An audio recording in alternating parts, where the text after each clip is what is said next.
Now, what about this? The homes of airline pilots, including Ryanair staff, were raided by German revenue police in the last couple of days as part of an investigation into tax avoidance.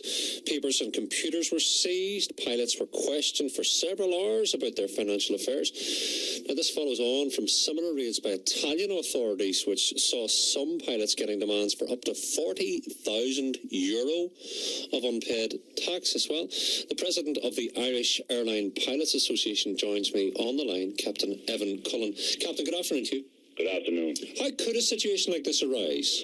Well, there seems to be very complex arrangements for employing pilots, not just in Ryanair, but in a number of airlines across Europe, whereby the pilots are actually invited or, let's say, persuaded into forming companies, and those companies then contract the work to another agency into the airline.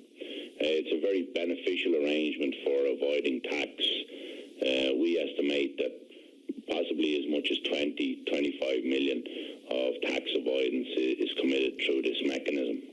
The focus here, Evan, is on Italy and Germany and the sort of Central European situation. What's the situation in Ireland as you understand it? As we understand that most pilots actually working and living in Ireland would be on regular employment contracts. Where it gets complex is where pilots, let's say, who are living and working in Germany, who are availing of the social services in Germany and Italy. Their kids are going to the local schools, they're using the local hospitals and so on.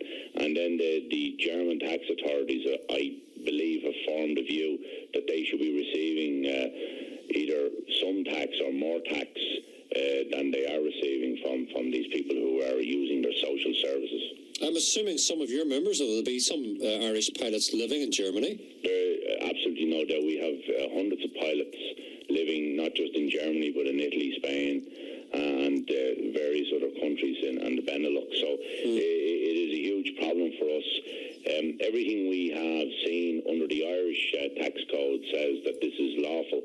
But if the German authorities have taken the view that it is not permitted in their jurisdiction, then things are going to get very interesting. There's been some very interesting tax stories this last couple of years elsewhere, Evan.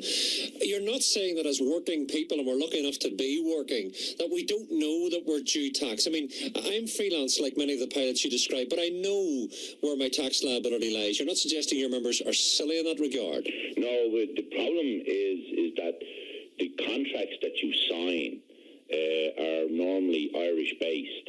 In other words, they're in Irish law and returns are made to the Irish exchequer. And the difficulty is that the Germans or the Italians take the view, well, hang on a second, if we're providing the services, surely we should be getting the money. And secondly, let's just have a look at the actual employment relationship. Right. The employment relationship is whereas you're a freelancer and you have a contract, like you take, for example, a pilot is told that he must wear a uniform of the airline. He is told what his work will be.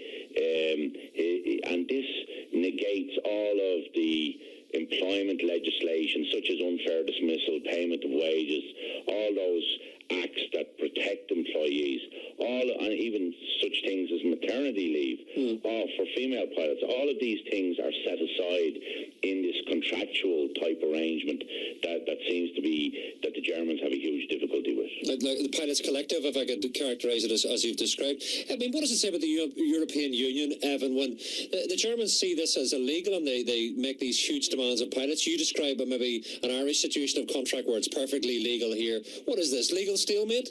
No, what I'm saying, first of all, I'm not saying it's illegal. I'm not saying the Germans are saying it's illegal.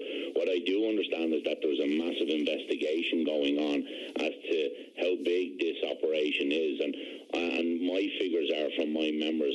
We believe that something like over half of the pilots employed by Irish registered airlines are actually on this type of arrangement. And the loss to the Irish Exchequer alone would be in the region of 20 to 25 million.